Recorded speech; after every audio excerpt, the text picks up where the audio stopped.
Pluto, क्या ये planet है या नहीं? ये बहस कोई नई नहीं है, दशकों से चल रही है, लेकिन हाल ही में ये फिर से सुर्खियों में आ गई है। तो चलिए इस दिलचस्प खगोलीय कहानी की तह तक चलते हैं। शायद यकीन करना थोड़ा मुश्किल हो, लेकिन ये जो पूरी दुनिया में चर्चा फिर से शुरू हुई है, वो किसी बड़ी साइंटिफिक घोषणा की वजह से नहीं, बल्कि एक बहुत ही सीधी-सादी गुजारिश से हुई है। ये लाइनें किसी बड़े वैज्ञानिक की नहीं है। ये हैं एक 10 साल के छात्र की, जिसने नासा को एक सिंपल सा खत लिखा था। और पता है, यही खत इस पूरी बहस को फिर से जिंदा करने की वजह बन गया। तो चलिए कहानी के पहले हिस्से में चलते हैं। देखते हैं कि आखिर एक बच्चे के खत ने एक पुरानी सोई हुई वैज्ञानिक बहस को फिर से कैसे जगा दिया। और नासा का जवाब भी ना काफी दिलचस्प था। उनके एडमिनिस्ट्रेटर बिल नेल्सन ने कहा कि इस मामले पर गौर किया जा रहा है। अब देखिए, ये कोई पक्का वादा तो था नहीं, लेकिन बस इतने से ही दुनिया भर में एक नई जिज्ञासा, एक नई चर्चा को हवा मिल गई। अच्छा, अब थोड़ा से टाइम में पीछे चलते हैं। ये समझने की कोशिश करते हैं कि आखिर प्लूटो, जो कभी हमारे सौर मंडल का एक जाना माना सदस्य था, वो अचानक एक अलग कैटेगरी में कैसे पहुंच गया। तो देखिए, 1930 में जब इसकी खोज हुई तो इसे हमारे सोलर सिस्टम का 9वां प्लैनेट माना गया। और ये स्टेटस कोई 1-2 साल नहीं, पूरे 76 साल तक कायम रहा।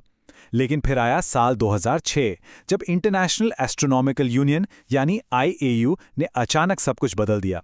ऐसा इसलिए हुआ क्योंकि इरिस जैसे और भी ऑब्जेक्ट्स खोजे जा रहे थे जो प्लूटो जितने ही बड़े थे। इससे साइंटिस्ट को यह सोचना पड़ा कि भाई, प्लैनेट की असली परिभाषा है क्या। और अब वही बहस एक बार फिर हमारे सामने है।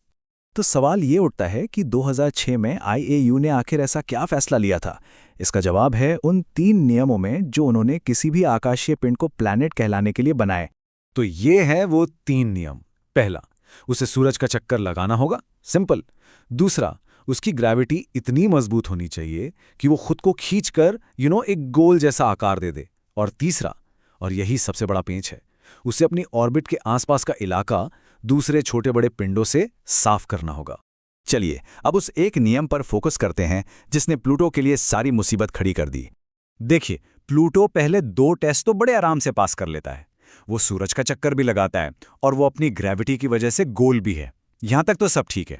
लेकिन एक बहुत ही जरूरी पॉइंट पर आकर वो फेल हो जाता है। और यही वो पॉइंट है जिसने प्लूटो की पूरी कहानी ही बदल कर रख दी। और वो पॉइंट है काइपर बेल्ट। ये नेपच्यून के पार बर्फीले पिंडों का एक बहुत बड़ा और भीड़भाड़ वाला इलाका है। प्लूटो इसी इलाके में रहता है और अपनी ऑर्बिट को हजारों दूसरे पिंडों के साथ शेयर करता है। इसीलिए वो तीसरे नियम यानी अपने पड़ोस को साफ करने वाले नियम में फेल हो जाता है। वो अपने रास्ते का सबसे बड़ा खगोलीय पिंड नहीं है।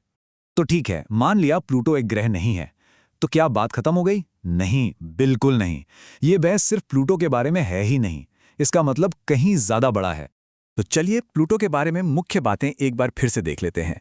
इसके 5 चांद हैं, ये काइपर बेल्ट में रहता है और इसका दर्जा 2006 में बदला गया था क्योंकि यह अपनी भीड़-भाड़ वाली ऑर्बिट को साफ नहीं कर पाया था। और यहीं इस पूरी बहस का असली मतलब छिपा है। ये सिर्फ एक बौने ग्रह की बात नहीं है, ये इस बारे में है कि साइंस आखिर काम कैसे करता है।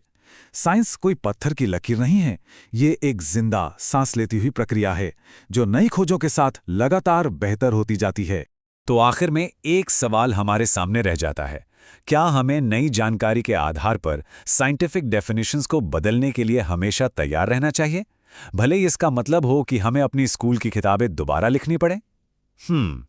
इस पर सोचना वाकई दिलचस्प है ना?